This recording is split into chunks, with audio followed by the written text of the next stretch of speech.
think that's okay. Good afternoon, everybody. Good afternoon. It's very good to be here again. Very good to see you. The topic, the 6-day creation week, fact or fiction, part 2. Now, this place sees new people every week and others that don't come. So I do a little bit of a revision for you to catch up. And if you missed something last week, it'll be very good, because I like to think it would help you. So, I want to introduce you to this gentleman here. His name is Dr. Anthony Flynn. He's a professor of philosophy. And for many years, an avowed atheist, the darling of the evolutionists. He could do no wrong, wrote books, articles, papers, and then one day he wrote this one. There is a God. Now, this is the fascinating thing. I've seen the interviews. What made that man change his mind? One moment he is an atheist, an avowed evolutionist. The next moment he believes in God. Now, he's not the only one that this has happened to, but this is very fascinating. And I want you to see what happened here. No new information. He took both positions with the same information. But he said this: what I think the DNA material has done is that it has shown, we're all familiar, I presume, with the DNA, by the unbelievable complexity of the arrangements which are needed to produce life. 1953, they discovered the DNA.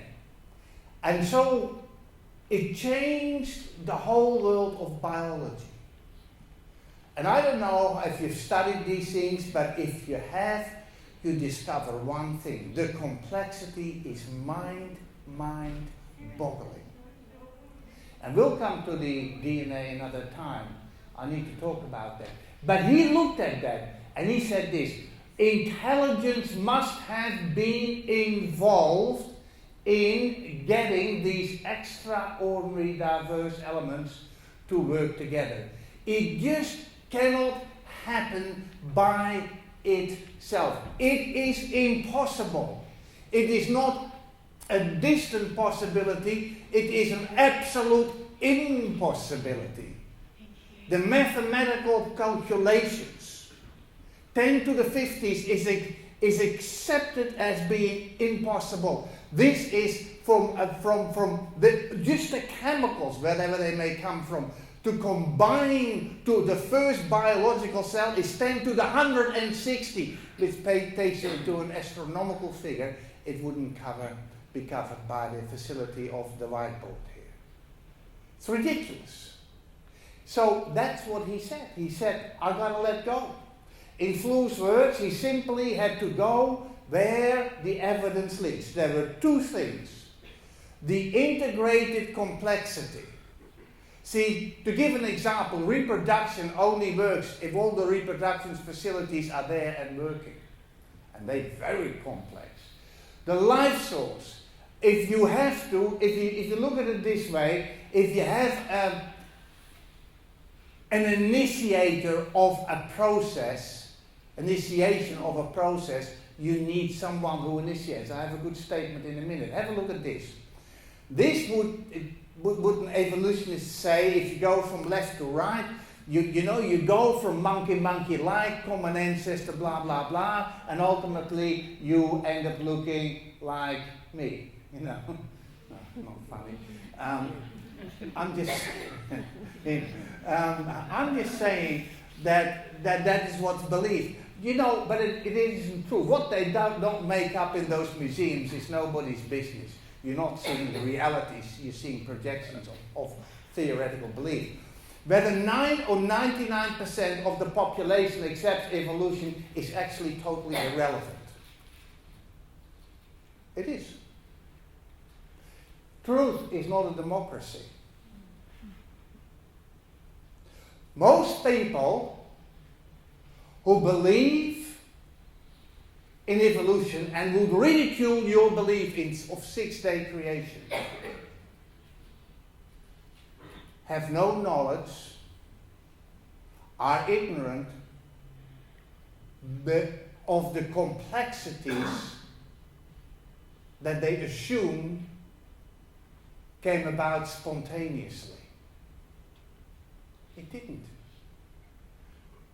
There is an absence of evidence for evolution, which by now in the scientific commodities, the world that we live in, after digging, say, the paleontology frantically for 150 years, we have to conclude that the absence of evidence must be evidence of absence. You understand? There's nothing to support it. Nothing. So the simple reality, if there's a beginning, there has to be a beginner. I think that is common sense. It's acceptable. A beginner who acts on the physical, but therefore predates the physical. If the physical is put together by a beginner, that beginner must predate the physical and created the physical. Are you following me? That is what the Bible is about. The Bible teaches that God transcends both time and space, and according to Einstein, they connected. That's the law of relativities. And we may leave that for another day. Because you can get so awfully sleepy as you are sitting here. It's nice and comfy here, isn't it? I should blow some cold air in. Okay. Now, the other great religions, if you take Hinduism, Buddhism really comes from Hinduism. Really, God created within space and time. But the Christian religion, and Islam is fairly relatively consequent, the Christian religion says, no, God invented time. That's very defensible. When you look at time, time is a creation. God created time itself. Before then, even time did not exist, only God existed because He is eternal. How do I explain? Somebody asked me the question. One of those questions that I get every once in a while was you. He said, and I appreciate the question, if God has been around for indefinite time, and the universe may be, I don't know, X trillion years old, whatever, it doesn't matter. What was He doing before that He created the universe? That was more or less your question, wasn't it?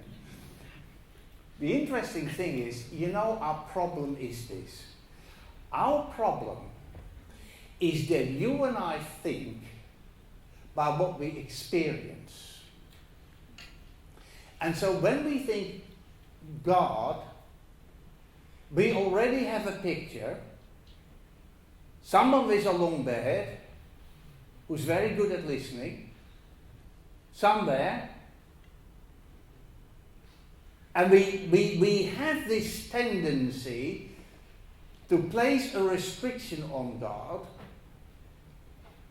because we live in a world of restrictions. We are having a finite mind. Firstly, we don't know how big the universe is.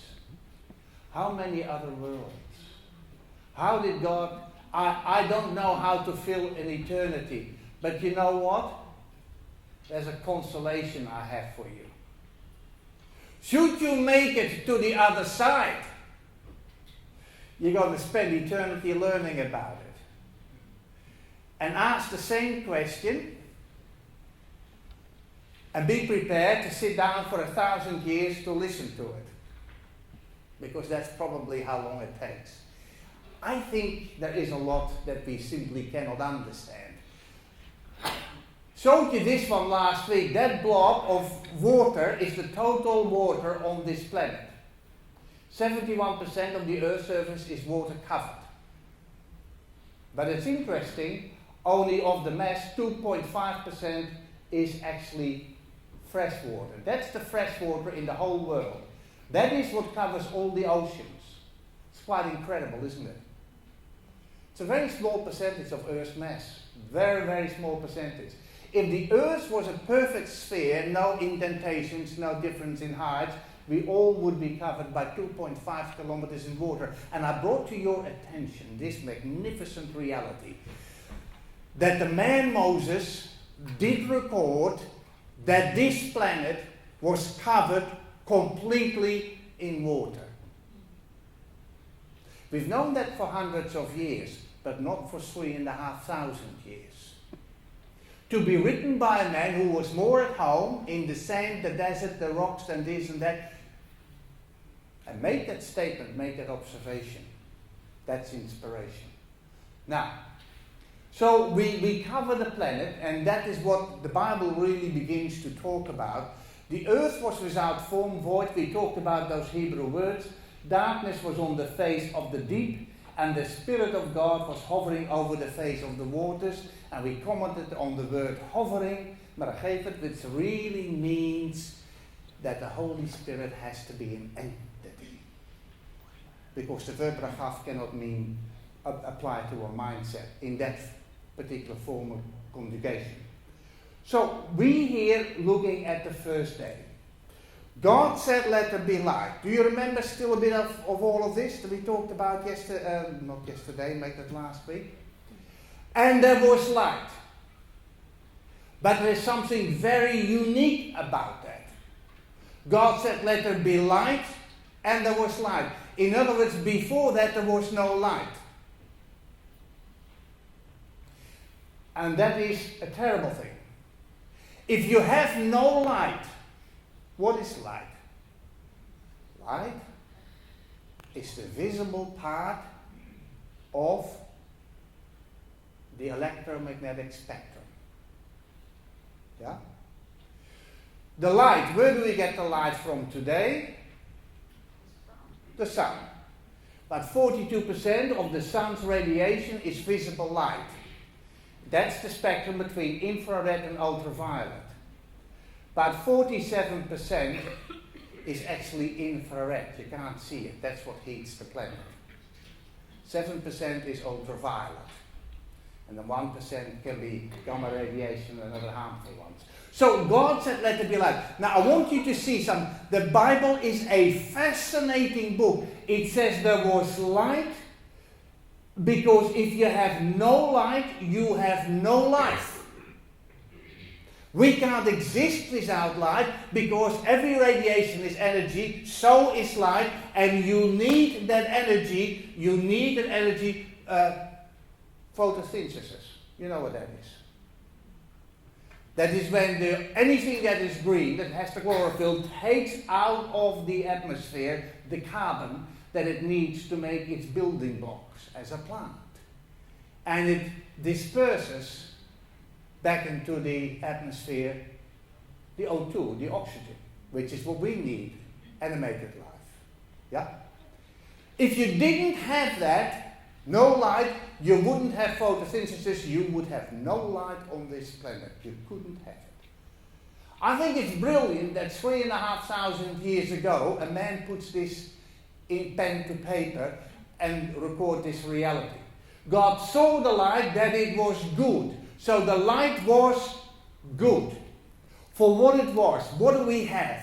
As we will see, we have a sphere, smooth, like a baby's bum, probably, because it was covered in water. And we know it can be a fact, but it has to be round, smooth.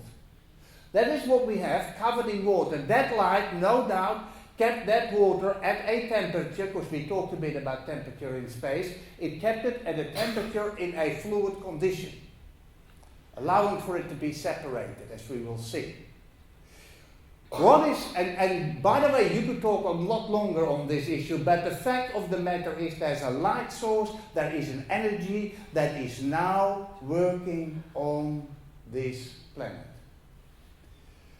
God divided the light from the darkness. In other words, the light did not engulf this planet. The light was directional, like the sun. This is daylight now. If I make a phone call to my family in Holland, they're going to be very annoyed because I wake them up because they're sleeping. Or partying, etc. So God divided the light from the darkness. The light is directional. God called the light day.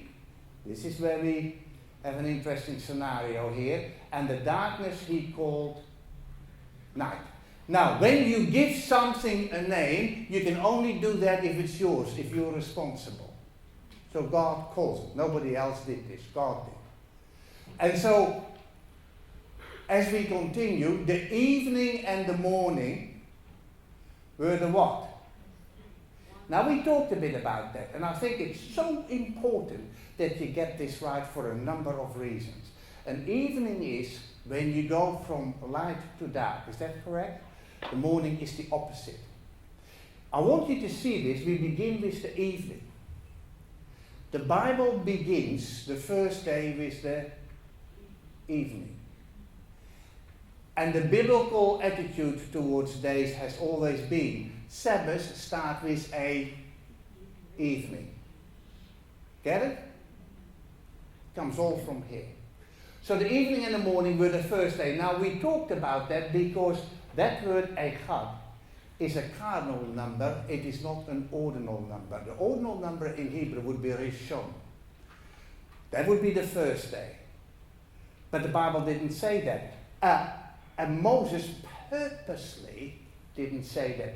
He said the evening and the morning were a day. As in one day. You understand? That means or one. Yeah? Did you get that? He describes the process. Now you can go to a number of places in the Bible. I've come to mind the vision of Daniel. Daniel chapter 8. The vision of the evening and the morning. They're days. Days and nights is also an idiom used to express a day.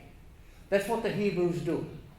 So if you understand that, it comes from here, right at the very beginning. An evening and a morning is a process that is a day, a 24-hour day. It was like that at the days of writing, some 3,500 years ago, and it was like that some 6,000 years ago.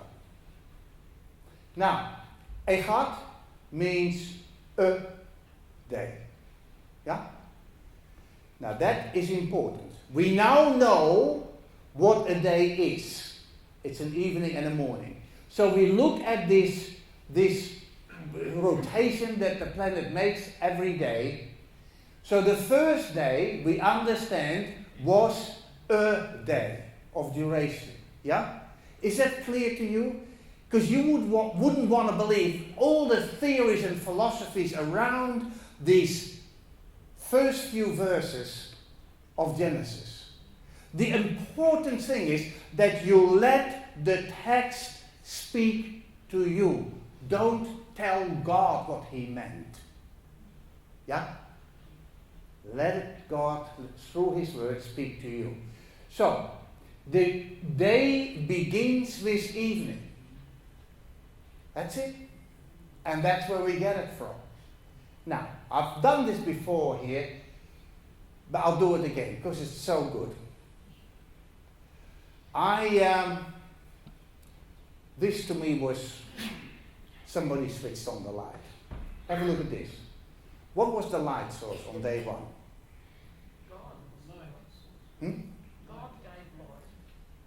He's the creator. Yes, you're right, darling. But what was it not? The sun. It was not the sun, because when was the sun created? Make it 4. Yeah, no, don't make it 5. You'll be in trouble. Okay.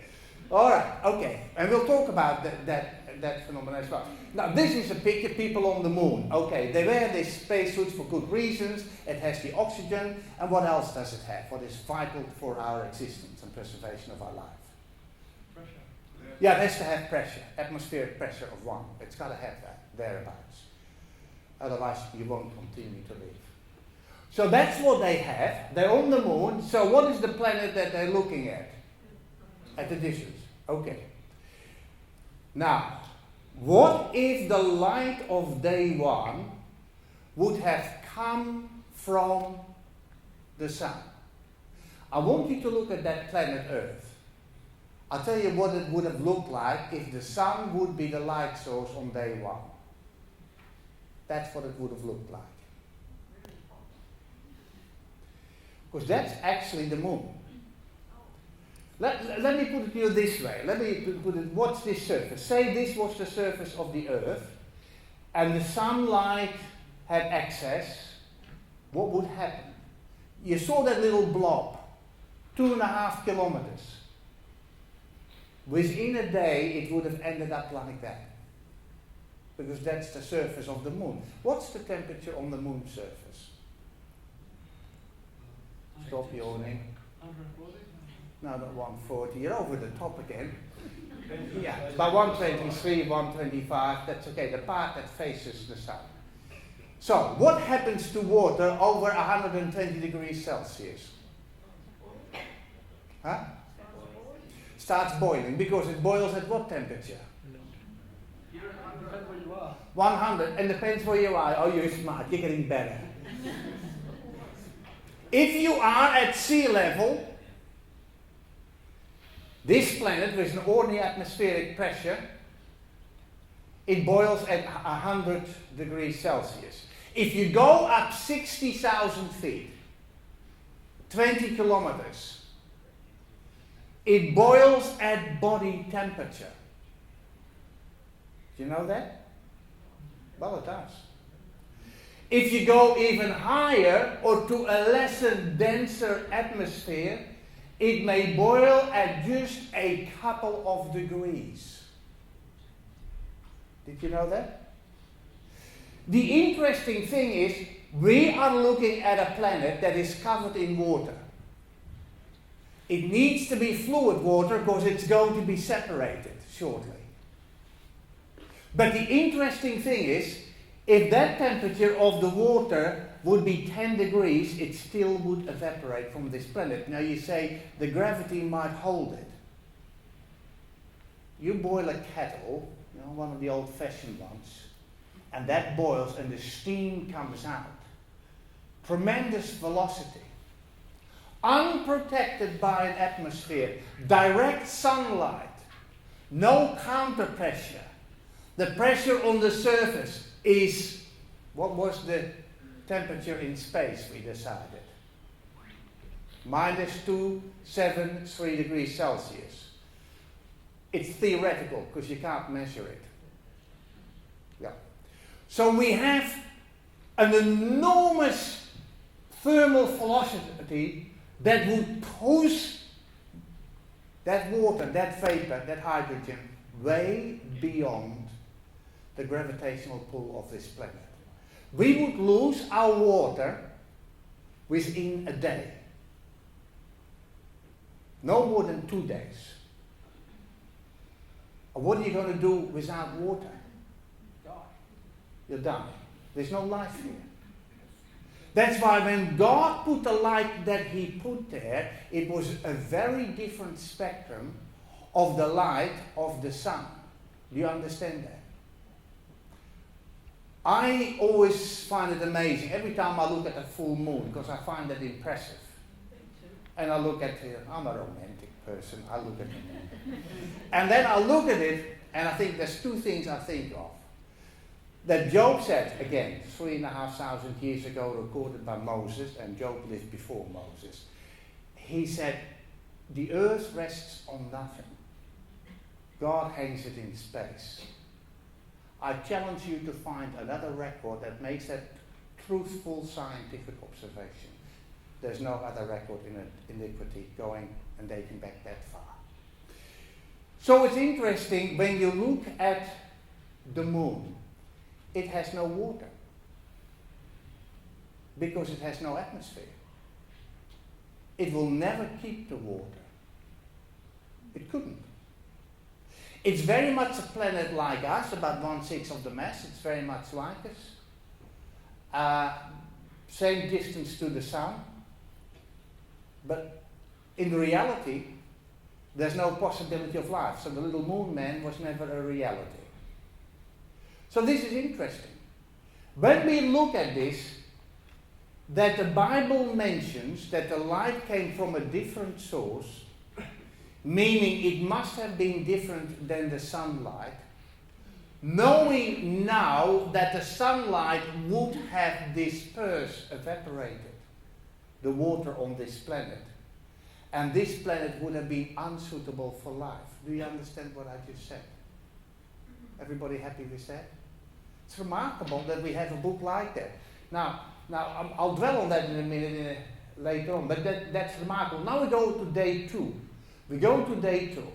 It says here that God said, let there be a firmament in the midst of the water. The firmament word in Hebrew is rakia.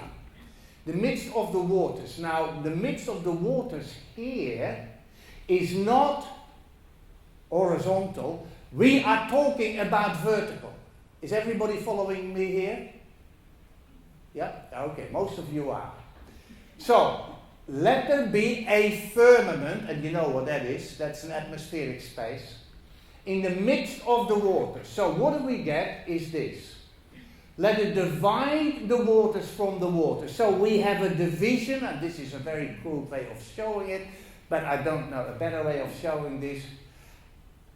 We now have water dividing from water. Now, the water that's higher up can't be the normal liquid water that we have here at ground level, at sea level. It would have to be in the form of water vapor because it allowed the moon and the sunlight for signs and seasons to shine through. Okay. So it's in the way of water vapor. So this makes it very interesting. We have an atmospheric pressure. You need an atmospheric pressure in order to survive. If you don't have it, you're not going to have a biosphere. Atmospheric pressure of about 10,000 kilograms per square meter. Do you know that that is the weight? You ever feel tired? Because you're not carrying 10,000 kilo or anything like it. Because it presses from every side. And it's even inside our system. You need that for the gas exchanges in your lungs. You need it for all working capacities of this body. So we need an atmospheric pressure in order to survive. We can live in a somewhat higher pressure, what's called a hyperpressure, or that is okay. And I think of what was written in Job, and that was also written by Moses, 28 verse 25. That God went about to establish a weight for the wind 3,500 years ago. That is what he wrote. Evangelista Torricelli, known for the barometer, but he was a fine scientist, told us that there is a weight. And he lived from 1608. He never got very old, did he? 1647. So it's quite remarkable that we have this information. And in fact, if you took air has weight, molecules have weight, not much, but they have weight. And that is a scientific reality. The Bible comments on it. I think that's very nice. So we very clearly, God made the firmament, which were divided the water, which were under the firmament, that is covering the planet, from the waters which were above the firmament by way of water vapor, so it could let filtered light through, and divided the waters which were under the firmament, it's repeated here, from the waters above the firmament, and it was so. So God spoke it, and then he did do it, and then you have this magnificent word, Shamayim, meaning heaven. It is a dual plural. We have singular, plural. The Hebrew has singular, dual, and plural beyond the dual. Shamayim is dual. Sham means over there. Mayim means water. So if you're in between that expanse, you can look up and you see water in the form of water vapor. Why? You can look down and Sham, over there, you find water covering the planet. Can you see where the word came from? Shammai. So it's a dual plural. That's where it comes from. And it's used also for the third heaven, God's dwelling place, etc. But that's where it comes from. This is the second day. It was evening, it was morning, the process of a day. Second day, and this is the interesting part, now you get an ordinal number, Yom Sheni. Sheni here is second. And it can only be the second day if it is exactly like the first day. Would you agree with that? Which is the description of a 24-hour day that you and I know. So the third day has to be exactly like the two preceding days. The fourth day has to be exactly like the preceding three, and so on. So you come to the seventh day, called Yom Shabbat. You have exactly the same duration. Yeah? You with me? Did that sink in? Because I think that's significant. Yeah? No? Did we get that? Okay, good. I know you did. Okay, have a look at this. There is a consequence on what Moses described. So you have the planet here, you have the planet surface. There is obviously, ultimately, the heat application of the moon, the radiation. It warms this planet. We have of course, a lifting, a separation, as it is said, of the waters. And that would really affect the ecology of this planet most monumentally. I want here this afternoon, I hope you're up for it, I want to give you some evidence of what we can see, what we can observe, that this second day is exactly what happened, because the scientific consequences must lead to observable evidences today. It would have had a tremendous impact. We have a greenhouse effect. A greenhouse effect, the shorter radiation gets through, the radiation is absorbed, the energy comes free as heat, the heat generates its own radiation, but this time lower frequency, longer wave, it can't penetrate back outside of the atmospheric system, which means you get an accumulation of heat. Your car is a fine example. On a real hot day, on a real hot day, put it in the parking station when you go to the supermarket. Make sure the steering wheel is right at the sunshine, yeah? The sun shines on it. Leave it for 3 hours on a hot day, 40 degrees, something like that. Come back into your car and kiss the steering wheel. You'll never do it again. And it's very hot inside the car. Of that principle. That's a very simple physical reality. Heating of the water layer, because that canopy kept the warmth in. But it also was very selective.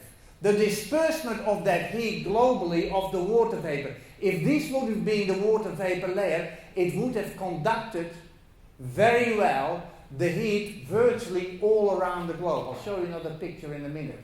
An inward radiation of that heat into our atmosphere. There is also a conduction, of course, and we have, of course, the tremendous effects of that canopy that must show mild differences in temperature. If that canopy has a disbursement that leaves it more equal globally all around the world, we have conduction, we have convection, we have all the components to make sure that the differences are minor. And that means that mild differences in temperature, that you only have gentle airflows, and I'll prove it to you in a minute that we have. There were only, I just want you to see that the Bible you have is gold There's nothing like that on the face of this planet. And so only gentle airflows, no rain. You need airflows because it aids the evaporation, and it also is required for the transportation to places where there is no water, so you can have that precipitation. So here we have no deserts, no extremes, no ice caps. This vapor canopy provided protection from dangerous UV rays, extending man's life, animal life, all animated organic life. And that's a fact. If you look at the carbon-14 dating, which you normally get thrown at you, and I wasn't sure I would include that, you know what carbon dating is. It only can be expressed in thousands of years. If you want more explanation, I'm very happy to sit down with you afterwards.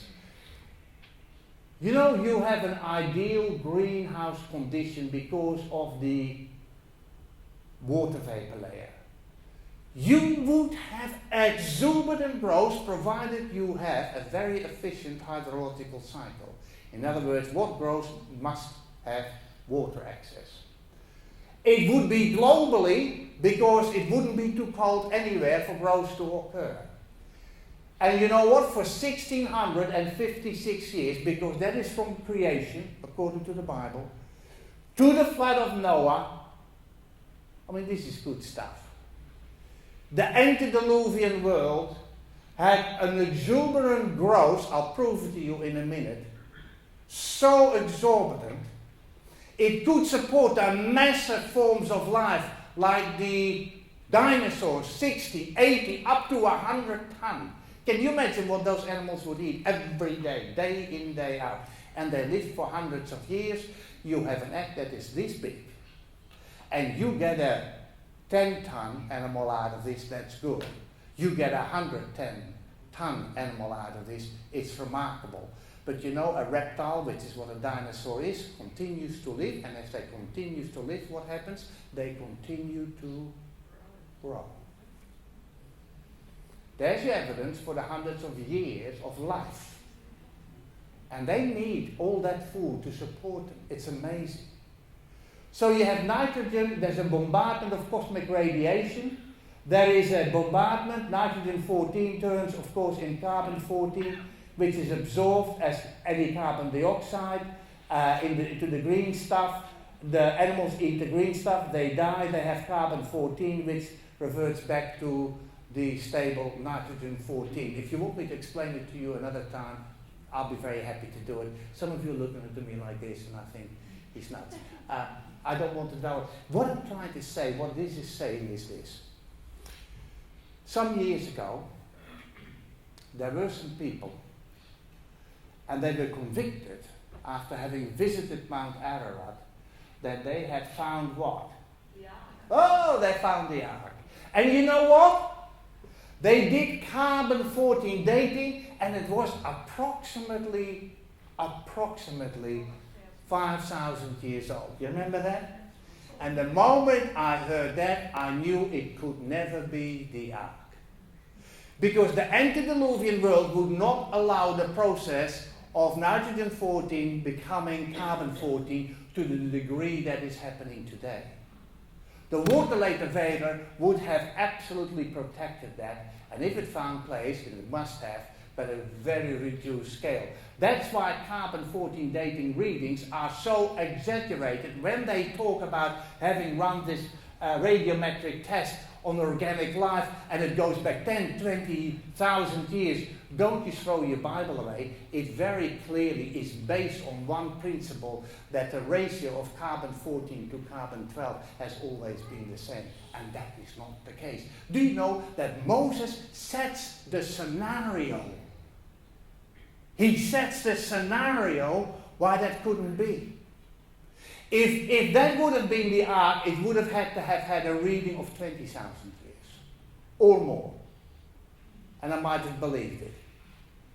Not that I think it's there, and I don't think you're ever going to find it. I think they dismantled the ark for the purposes of domestic purposes, whatever.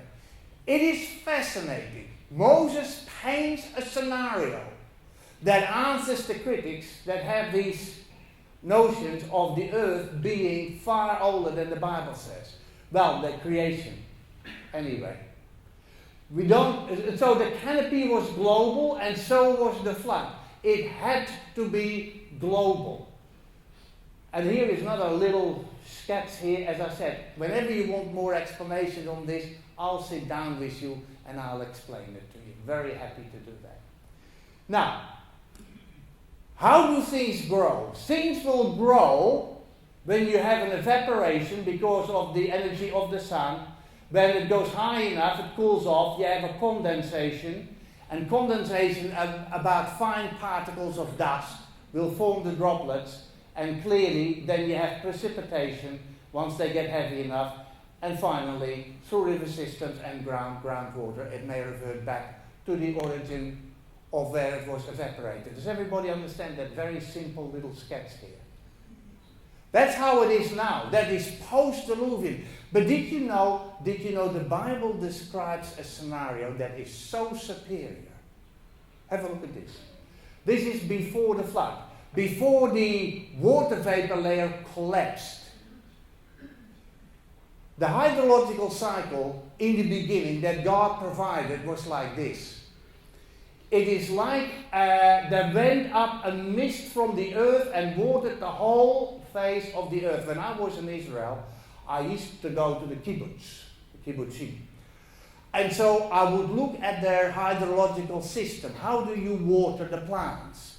And they had found and done an enormous amount of research that the most efficient way to water plants is by continuous, gentle application.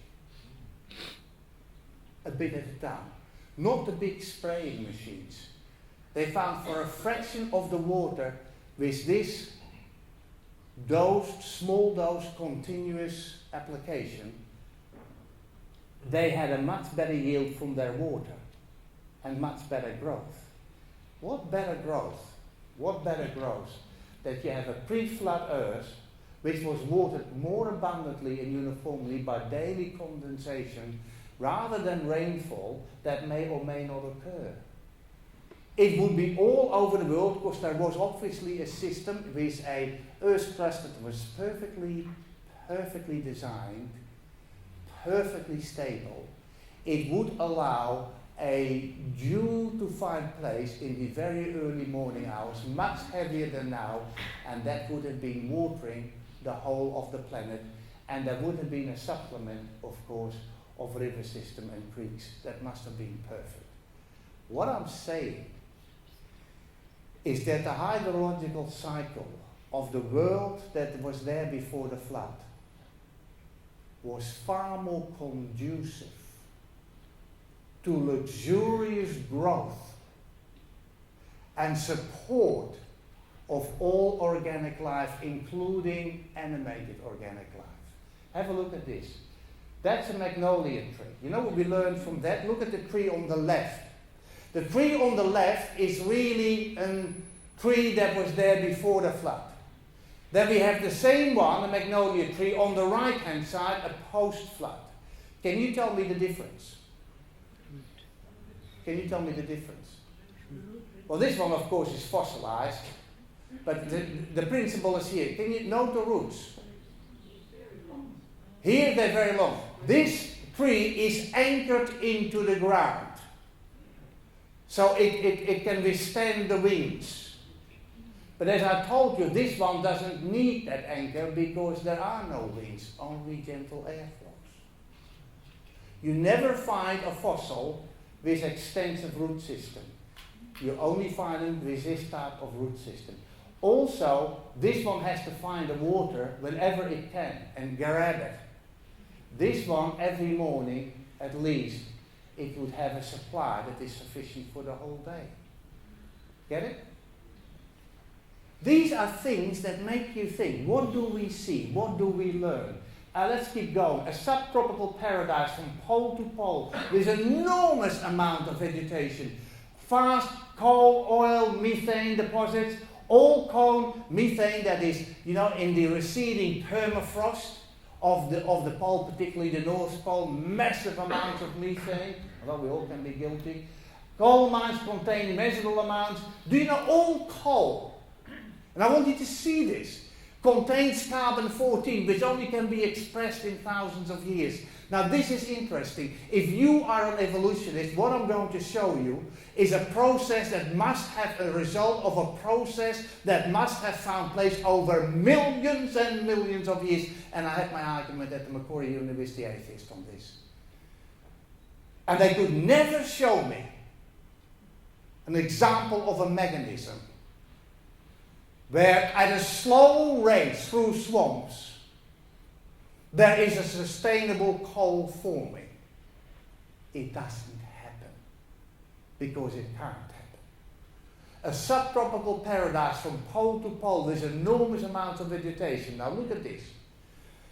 Today, there is around 39 trillion metric ton of carbon in the biosphere, particularly, obviously, mainly on the surface. You understand? That's a lot. 39 trillion metric tons at ground level or above in living species. You understand what I'm just saying? Have a look at this. There is about 6,820 trillion metric tons of carbon that is buried in the form of coal, oil, gas, underneath. What does that tell you? That ratio is enormous. If all the carbon found in the geological column was buried at the universal flood at the time of Noah, then all the carbon in the form of fossil coal and oil was part of the living world at one time. And it is fascinating, in the absence of any other mechanism that could bury that, in the presence of the layers of this planet, the sedimentary layers confirming a global flood, you can conclude that that world, the antediluvian world, was a very different world, superior in growth and many other ways. Everything must have been living at the same time, and looking at the numbers, and I think this is absolutely vital, you should at least see this, 176 times the living matter we have now than after the flood. Isn't that interesting? I'm telling you that your Bible is an amazing book. It is so amazing. It gives you the scenario, it gives you the details, it paints in words the facility whereby this could have happened. That easy. Impressive? Say yes. Yeah, good, okay. So the world must have been richer in animal, plants, trees, fish, and all the other things. Of course it did. Fossils, plants, animals in the polar regions, indicating that global uniform temperature existed before. This is a pain to an evolutionist. Oh, and the theories they have. Now, none of them are sustainable. You see, you look at this. Fossils of warm climate, fauna. Look at this. What is this? Corals. What temperature does coral need to survive, to blossom? Yeah, but what would be the temperature? 24, 25 degrees. Very sensitive. It goes below that, it dies. It goes above it, it's also in trouble. So what we have at the North Pole, South Pole as well, miles and miles and miles of this amazing phenomena, which can only survive in water. Of course, it's dead, it's fossilized up to a point, if you like. But you have miles of coral saying that at one time in the past, the water temperature there must have been about the 24, 25 degrees. North Pole and South Pole. Here's another little story that I rather like. There are legends about the heavenly watery canopy. You find them in Asia, Southeast Asia. You find them in Babylon. The Sumerian ones used to have them. Egyptians, most definitely, some very strong ones. Grecian ones. India, Polynesian even. That's also interesting.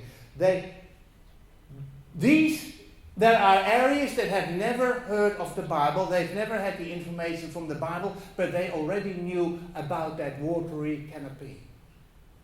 How did they get that? Now, an atheist says, oh, well, the Bible writer copied it from them. No, it's not true. He never got in touch with them. They never met. You got to understand, when those 8 people walked from their ark, they had an intelligent perception of what it was like before and what it was like after. And they passed it on to their children, you understand? And that is where those legends found here at so many different locations are really explained. Explain this one. A world without rainbows. The antediluvian world was a world without rainbows. You need the angle of about 42 degrees. You have the refraction, you have the reflection, you have the refraction again. And of course, direct sunlight would have been unable to penetrate the water vapor. It would have been filtered. You would have had no rain. And you need the little prisms of the droplets, the trillions of them, to get that rainbow. It's the gold at the end, the pot of gold at the end. You understand? Amazing, according to Moses, there could not have been a rainbow before the flood, because he had to get rid of that water vapor layer before you can get a rainbow. And you need rain. I set my rainbow in the cloud, it shall be a sign of the covenant between me and the earth. Do you remember God saying this? It shall be when I bring a cloud over the earth that the rainbow shall be seen in the cloud, and you can still see it today. And it is like a sign of a covenant. Here's something interesting about this filtered light, evidence for a canopy.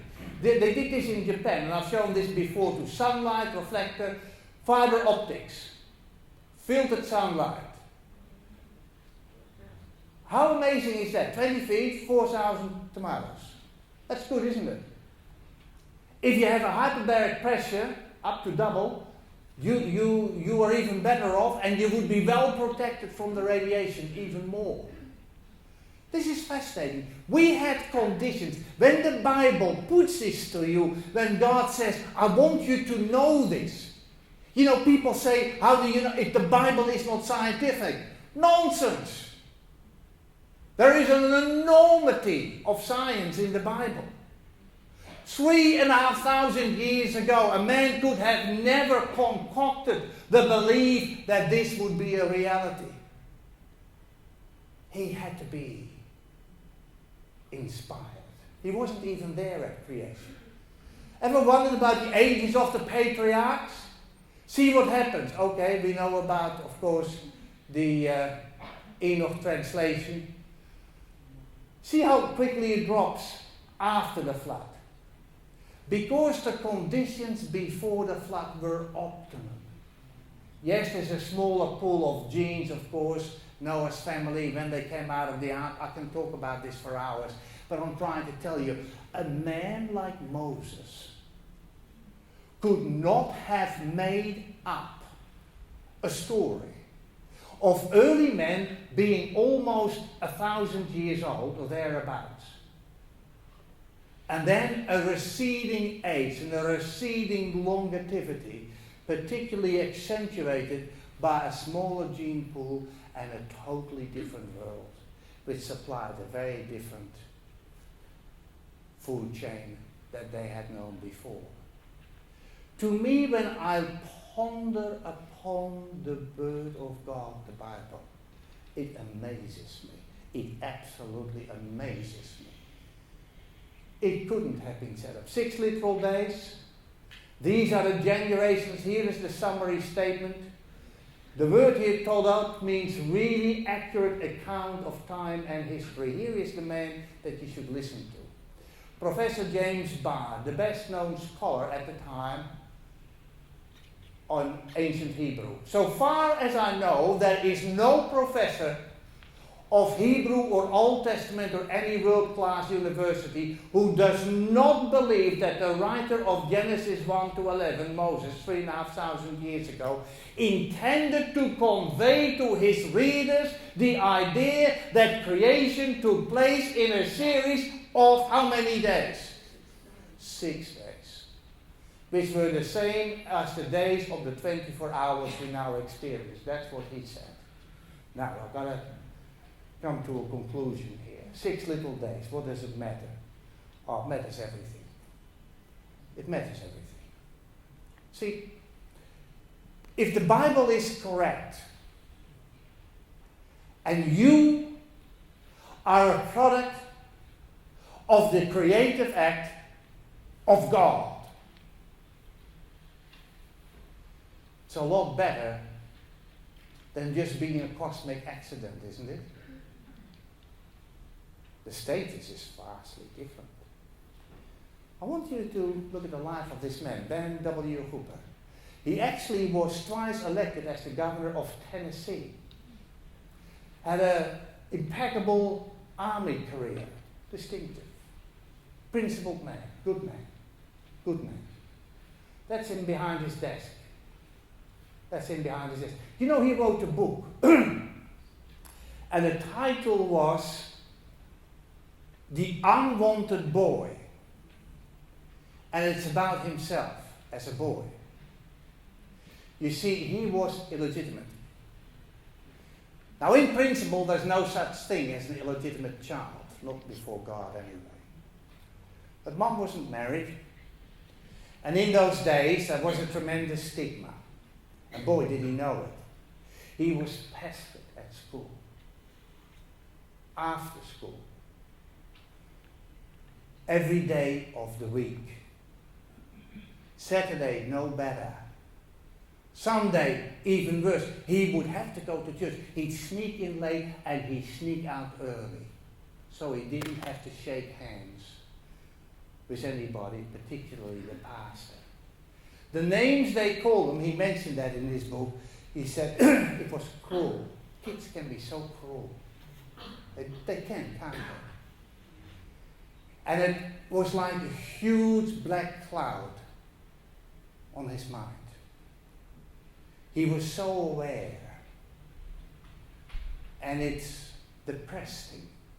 So one Sunday, this Sunday church, he went to church, and the pastor, the preacher there, who had been there now for quite some time and was trying to get to know everybody, the preacher was sort of fairly quickly by giving the final prayer, and then he went to the door to shake hands. I'll do that too here. And he beat the youngster. He beat young Ben W. Hooper to the door.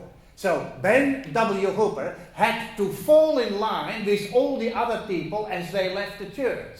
You understand? And he felt the eyes of everybody on him. And then he came to the preacher. He came to the preacher, and the preacher said, Now, son, whose boy are you? And he thought, oh no. And this preacher had the perception that I credit him for. He picked it up. He said, I know whose you are. I can see the resemblance. Boy, you are a son of God. I can see the likeness. He said to him, that's a tremendous inheritance.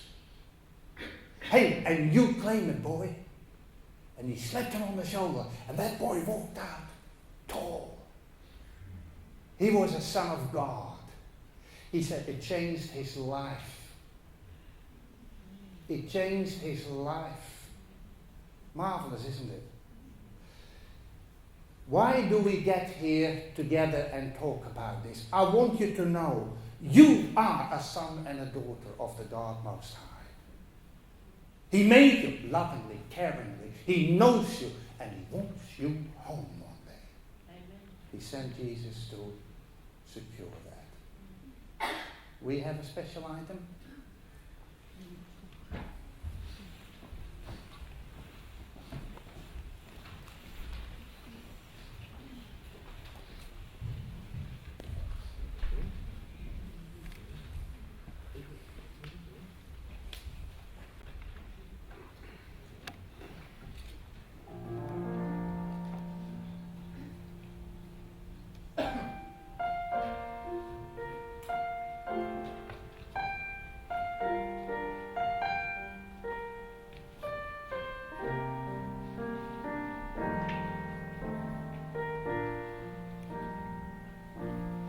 In the morning when I rise, in the morning when I rise, in the morning when I rise, give me Jesus. Dark midnight was my cry, dark midnight was my cry. Dark midnight was my cry. Give me Jesus. Give me Jesus. Give me Jesus. You can have all this world, but give me Jesus.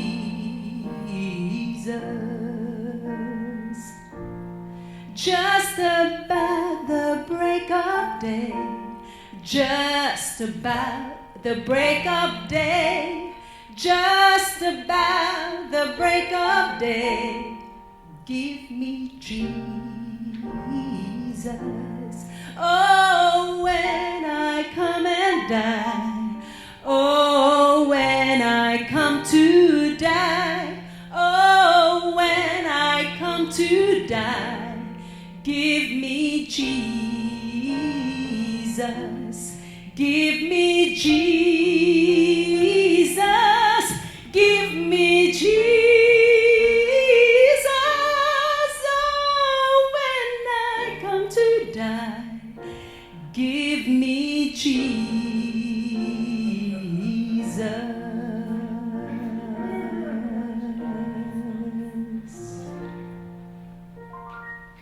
That was beautiful. Thank you, Jackie. And the musician, they normally forget you guys, don't they?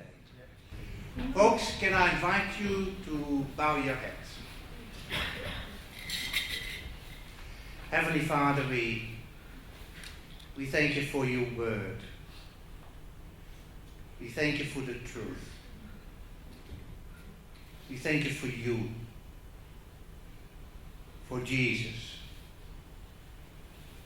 and for making it known to us that all we need is Jesus. Help us to bear that in mind, live by it, work by it, exist by it, and share that truth to the others around us. What a wonderful gift. Forgiveness, restoration, adaptation. And we are a child of you. That's wonderful. We thank you for that gift. Lord, as we share time together, as we have a meal together, as we have the refreshments, we pray that you bless the food, that it may nourish our body, and particularly be amongst our number as we have fellowship. And I pray, Lord, that the people that are here this time will be enriched, will return to learn more from your word, your magnificent, unequaled truth in writing, a wonderful gift that you have entrusted to us. Be with us in the coming week. Help us to walk with you. Stay close to us. In Jesus' name, amen. God bless you.